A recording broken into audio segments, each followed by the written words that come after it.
Hi guys welcome back to Russian reality. So నేను ఈ వీడియోలో రష్యన్ ఎంబీబీఎస్ కోసం మొత్తం ఎక్స్ప్లెయిన్ చేస్తా. మీకు ఎంతో కొంత ఈ వీడియో ఉపయోగపడుతుంది. రష్యన్ ఎంబీబీఎస్ అనేది 6 ఇయర్స్ ఉంటుంది.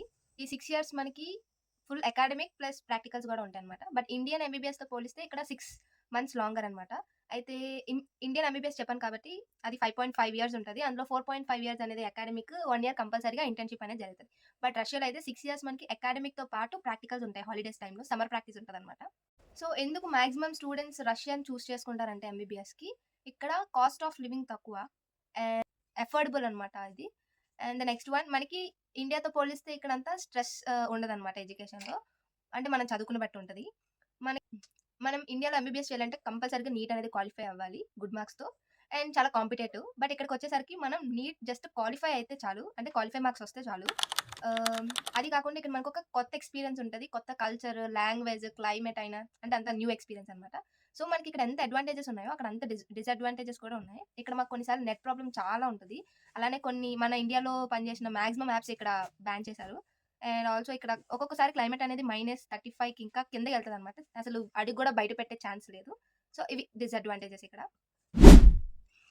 సో ఇప్పుడు మనకి 6 ఇయర్స్ అనేది 2 కేటగిరీస్ కింద డివైడ్ అవుతుంది. ఒకటి ప్రీ క్లినిక్ అండ్ ఒకటి క్లినికల్ అనమాట. ఈ ప్రీ క్లినిక్ లో మనకి subjects like anatomy, microbiology, biochemistry అలాంటివన్నీ ఇంక్లూడ్ అయితే, ఇంకా ఈ క్లినికల్ లో అనేది మాత్రం కొంచెం పెద్ద సబ్జెక్ట్స్ లైక్ గైనకాలజీ, పీడియాట్రిక్స్, ఇంకా సర్జరీ అవన్నీ ఇంక్లూడ్ అవుతాయి అనమాట. మాకు రోజుకి 2 or 3 సబ్జెక్ట్స్ జరుగుతాయి అనమాట. మేబీ ఒక రోజు ఒకే సబ్జెక్ట్ జరగచ్చు.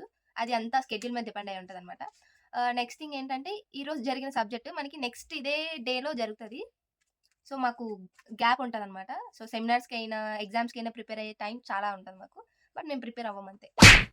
మా యూనివర్సిటీలో ఏంటంటే ఎగ్జామినేషన్ అనేది చాలా డిఫరెంట్గా ఉంటుంది. ఎగ్జామ్స్ పెట్టే విధానమైన అవన్నీ ఇండియాతో పోలిస్తే మాకు ఇక్కడ సెమినార్స్ ఎక్కువ ఉంటాయి అనమాట. అంటే మనకి ఇండియాలో ఎక్కువ అన్ని రిటర్న్ పార్ట్ అనమాట. ప్రతిదీ మనం రాయాలి పేజీలు. కానీ ఇక్కడ ఎలా కాదు, మనం ప్రతిదీ ఓరల్ లోనే చెప్పాలన్నమాట. వైవా అనమాట.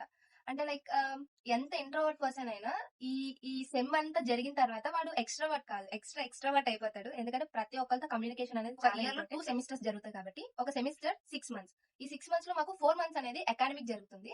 అండ్ 2 మంత్స్ లో మాకు ఎగ్జామ్స్ ఉంటాయి, ఇంకా హాలిడేస్ కూడా ఉంటాయి. మేబీ వింటర్ హాలిడేస్ అవ్వచ్చు, సమ్మర్ హాలిడేస్ అవ్వచ్చు. అయితే ఇప్పుడు మనం ఎగ్జామ్ కోసం మాట్లాడదాం. ఇండియాతో కంపేర్ చేస్తే రష్యన్ ఎగ్జామ్ సిస్టమ్ అనేది చాలా డిఫరెంట్ ఉంటుంది.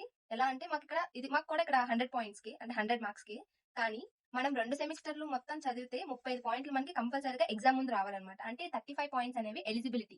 ఓకే, నువ్వు ఈ ఎగ్జామ్ రాయడానికి ఎలిజిబుల్ అయ్యామని చెప్పే మార్క్స్ 35 మార్క్స్. సో నువ్వు ఎగ్జామ్ రాసిన తర్వాత నీకు 51 మార్క్స్ రావాలంట. అంటే ఎగ్జామ్ అనేది 30 మార్క్స్ కి కండక్ట్ చేస్తారు. నీకు ఆ 30 మార్క్స్ లో 16 మార్క్స్ అనేది కంపల్సరీగా రావాలి. సో టోటల్ ఎన్ని 51 అనేది నువ్వు ఎగ్జామ్ పాస్ అయ్యావు అనేది చెప్పే మార్క్స్ అనమాట. అండ్ వన్ మోర్ థింగ్ ఏంటంటే మాకు ఇక్కడ ఆటో పాస్ అనే ఒక కాన్సెప్ట్ ఉంది. ఈ ఆటో పాస్ ఏంటంటే నేను చెప్పాను కదా ఎగ్జామ్ కి 35 మార్క్స్ అనేవి ఇంపార్టెంట్ అని.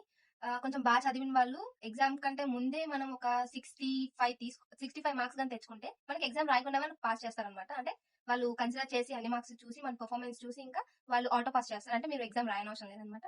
నేను అలా ఒక 3 సబ్జెక్ట్స్ ఆటో పాస్ అయ్యాను. Oh wow! ఇప్పుడు నువ్వు ఎగ్జామ్ ఫెయిల్ అయ్యావే అనుకో, లైక్ ఇండియాలో అయితే మనకి ఇలా ఫెయిల్ అయితే బ్యాక్లాగ్ ఉంటుంది. 6 ఇయర్స్ లో అదే 5 ఇయర్స్ లో నువ్వు కంప్లీట్ చేసుకోవాలి, అలా ఉండదు ఇక్కడ. ఇప్పుడు నువ్వు ఒక సబ్జెక్ట్ ఫెయిల్ అయితే నువ్వు మళ్ళీ ఇయర్ రిపీట్ చేయాలి. అవును, అంటే ఇప్పుడు నేను 3rd ఇయర్ చదువుతున్నా, మాకు వచ్చే exams topographic, anatomy and general surgery ఆ సబ్జెక్ట్స్ ఉన్నాయన్నమాట. ఇప్పుడు నేను ఆ రెండిట్లో ఏదో ఒకటి ఫెయిల్ అయితే చేయాలి. అంటే మళ్ళీ 2nd ఇయర్ అంతా చదివి మళ్ళీ నెక్స్ట్ వచ్చే 3rd ఇయర్ పీపుల్ తో నేను మళ్ళీ ఇయర్ అనేది రిపీట్ చేయాలన్నమాట. ఇయర్స్ కూడా ఒక్కొక్క ఇయర్ ఒక్కొక్క టఫ్ సబ్జెక్ట్ ఉంటుంది. నువ్వు ఆ టఫ్ సబ్జెక్ట్ ని క్రాక్ చేస్తే తప్ప నెక్స్ట్ ఇయర్ వెళ్తావనే నమ్మకం లేదు. సో ఒళ్ళు దగ్గర పెట్టుకొని చదువుకోవాలన్నమాట. ఇక్కడ స్ట్రెస్ వాడుకుంటది, ఎవరి చదువు వాడుకుంటది. చదువునాడు చదువుకుంటాడు, ఆడినాడు ఆడుకుంటాడు అనమాట. సో మనం ఎవరిని ఏమనకూడదు, అంతా వాళ్ళ ఇష్టం. చాలా మందికి డౌట్ ఉండొచ్చు, ఇక్కడ ఇక్కడ మాట్లాడే లాంగ్వేజ్ రష్యన్ అయినా మనకి ఎడ్యుకేషన్ సిస్టమ్ లోకి వచ్చేసరికి ఇంగ్లీష్ ఉంటుంది మొత్తం అంతా. మాక్సిమం ప్రొఫెసర్స్ అందరికి ఇంగ్లీష్ వచ్చు. కొంతమందికి పాపం నేర్చుకుంటున్నారు మనకి టీచ్ చేయడానికి. సో మనకి చదువుకోవడంలో ప్రాబ్లం అయితే లేదు, ఫ్యాకల్టీ మొత్తం ఇంగ్లీష్ వచ్చిన వాళ్ళే. ఇంకా బయట ఇంకా లోకల్ మాట్లాడడానికి అయితే బేసిక్ రష్యన్ అనేది చాలా ఇంపార్టెంట్ అండ్ ఈజీ కూడా. ఎందుకంటే మాట్లాడుతూ మనకు వస్తుంది అనమాట. లేదా మనం స్పెసిఫిక్ గా క్లాసెస్ కూడా తీసుకోవచ్చు. మాకు ఇక్కడ 1 ఇయర్ రష్యన్ కూడా నేర్పిస్తారు స్టార్టింగ్ ఫస్ట్ ఇయర్ లో. అంటే లైక్ ఫ్రమ్ కొంచెం బేసిక్ రష్యన్ అనేది నేర్పిస్తారు అనమాట. సో మనకి అప్పుడే కొంచెం నాలెడ్జ్ అనేది వస్తుంది రష్యన్ లాంగ్వేజ్. మాకు ఇక్కడ స్టార్టింగ్ జాబ్స్ అనేవి నాట్ అలౌడ్. మేము అగ్రిమెంట్ మీద సైన్ చేసామన్నమాట. ఇక్కడ ఫుల్ టైమే చదువుకోవాలి, నో పార్ట్ టైమ్స్ అని. సో ఇండియన్స్ కి ఇక్కడ పార్ట్ టైం దొరకడం అంత ఈజీ కాదు. సో, నీకు ఇక్కడ పార్ట్ టైమ్ కావాలంటే నువ్వు ఆహ్, ముందే యూనివర్సిటీ వాళ్ళకి ఇన్ఫార్మ్ చేసి అండ్ మళ్ళీ ఇంకా నీకు లాంగ్వేజ్ గూడా ఫుల్‌గా రావాలి. సో, అంత ఈజీగా తీసుకోరు. ఎందుకంటే మనం వీళ్ళకసలు ఇంగ్లీషే రాదు ఈ లోకల్స్. సో, చాలా కష్టం ఆళ్ళతో మాట్లాడడానికి. గూగుల్ ట్రాన్స్‌లేటర్ లేకపోతే మనం ఏదో లోకల్‌లో ఉన్నట్టు ఉంటది. మన భాష వాళ్ళకి అర్థం కాదు. వాళ్ళ భాష మనకు అర్థం కాదు. సో, అది. సో, అది ప్రాబ్లమ్. సో, ఇవే నాకు తెలిసిన నేను ఎక్స్‌పీరియన్స్ అయిన థింగ్స్ అన్నమాట. సో, మనం రష్యానే ఎందుకు చూజ్ చేసుకోవాలనుకుంటే అది మీ ఇష్టం. నేను చదువుతున్న యూనివర్సిటీ అనేది మోల్దోవియా స్టేట్ యూనివర్సిటీ. మీకు చాలా యూనివర్సిటీ ఆప్షన్స్ ఉన్నాయి ఇక్కడ. లైక్ ఉలియనోస్కా, ఒడెన్బర్గ్ చాలా ఉన్నాయి. సో, మీరు చూసుకునే బట్టే ఉంటది. నేను ఇక్కడికొచ్చిన తర్వాత వర్తా అంటే స్టార్టింగ్ నాకు అంత ఏం అనిపించలేదు. బట్ వెళ్తూ ఉండగా కొంచెం ఇంట్రెస్టింగ్‌గా ఉంది. పర్లేదు ఎడ్యుకేషన్ అనేది 10కి 8 ఇవ్వచ్చు మనం. అంటే ఏదైనా మనం చదువుకున్న బట్టే ఉంటది. చదువుకున్నోడు ఎక్కడైనా చదువుకుంటానంటాడు కదా! నాకైతే ఇక్కడ నచ్చింది. సో, ఈ వీడియో చాలా మందికి ఉపయోగపడొచ్చు. ఉపయోగపడుతుంది కూడా.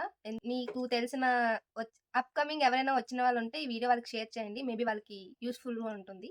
So, thanks for watching. By by.